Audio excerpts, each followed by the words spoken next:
हमेशा नीचा दिखाने की कोशिश में रहते। अरे अभी तक खाना नहीं आया, क्या मुझे एक और शादी करने की जरूरत है? नहीं जी नहीं, ऐसा मत करना, वरना मैं कहाँ जाऊंगी, खाना लेकर मैं अभी आई जी। गांव की पंचायत में भी फैसले हमेशा औरतों के खिलाफ ही रहते। मैं जो फैसला सुनाता हूँ वो भगवान की आज्ञा होती है। इस लड़के ने अपने मन से शादी करके अच्छा नहीं किया। लड़के को घर भेज दो और इसकी शादी इसकी जाति की किसी लड़के से करवा दो, लेकिन ये लड़के, इसे तो गांव के बाहर निकाल दो। नहीं नहीं जमींदार साहब, ये क्या बोल रहे हैं, ऐसा नहीं हो सकता। मेरी बेटी मासूम है, इसे अच्छे बुरे की समझ नहीं है। अरे कहाँ जाएगी ये बेचारी? कहाँ जाएगी? इतनी चिंता है तो पूरे परिवार का गांव निकाला कर देते हैं। बेचारे पूरे बसे बसाए परिवार को गांव छोड़ना पड़ता है। चाहे जो हो, अगर बेटियों को कंट्रोल नहीं कर सकते तो गांव में रहने का कोई मतलब नहीं है। यहाँ औरतों को दब कर रहना होगा। कोई भी अपने हिसाब से कुछ नहीं कर सकता, सब ईश्वर की मर्जी से ही होगा। तभी गांव का एक आदमी दौड़ा दौड़ा आता है। सरपंच साहब, जमींदार साहब, वो कालिया है ना, उसकी बेटी पढ़ने के लिए शहर जा रही है। अच्छा, ये कब हो गया? और कालिया की हिम्मत कैसे हो गई ऐसा करने की? लेकर आओ उसे और उसकी बेटी को।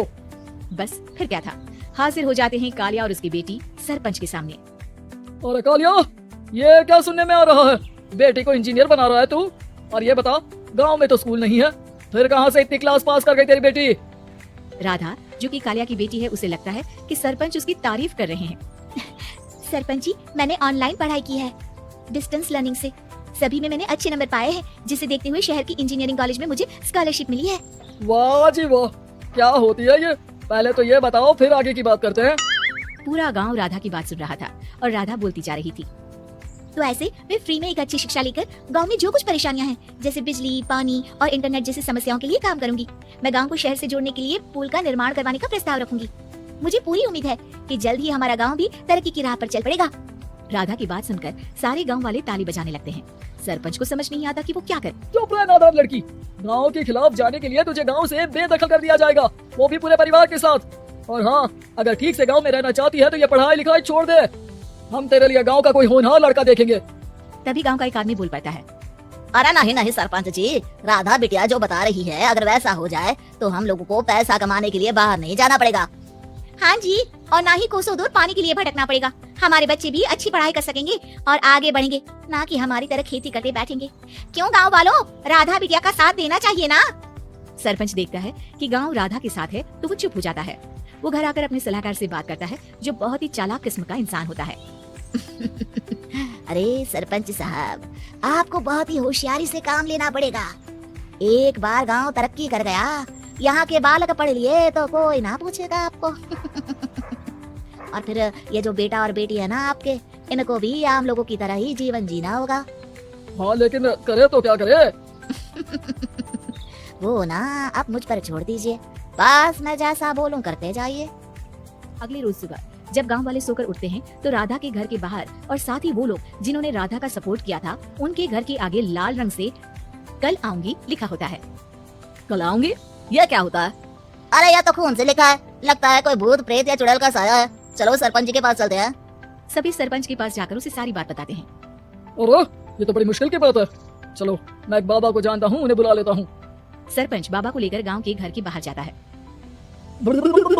ओहो, तो ये वो चुड़ैल है जो उन लोगों को निशाना बनाते हैं जो गांव को बदलने का सपना देखते हैं। वो गांव को ऐसे ही संपन्न देखना चाहती है, वो नहीं चाहती कि कोई बाहर यहाँ का कायाकल्प करे। क्या तुम लोगों में से किसी ने गांव को बदलने की सोच रखी है? तभी राधा की माँ रोते रोते आती है। मेरी राधा घर से गायब हो गई है, अरे कोई तो बचाओ, मेरी बच्ची कहाँ गई?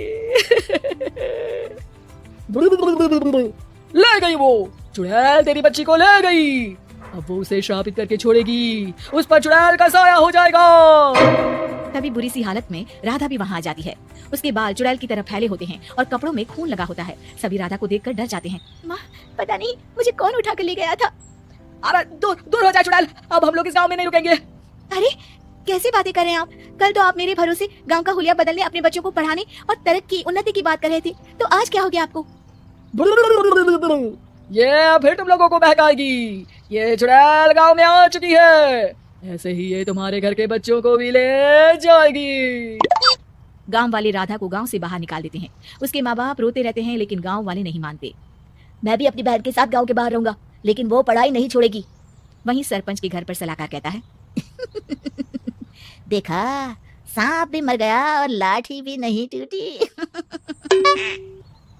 लेकिन अगले ही दिन सरपंच के घर के बाहर भी वही शब्द लिखे होते हैं और फिर सरपंच की बीवी कहती है, हमारी बेटी को किसी ने अगवा कर लिया है।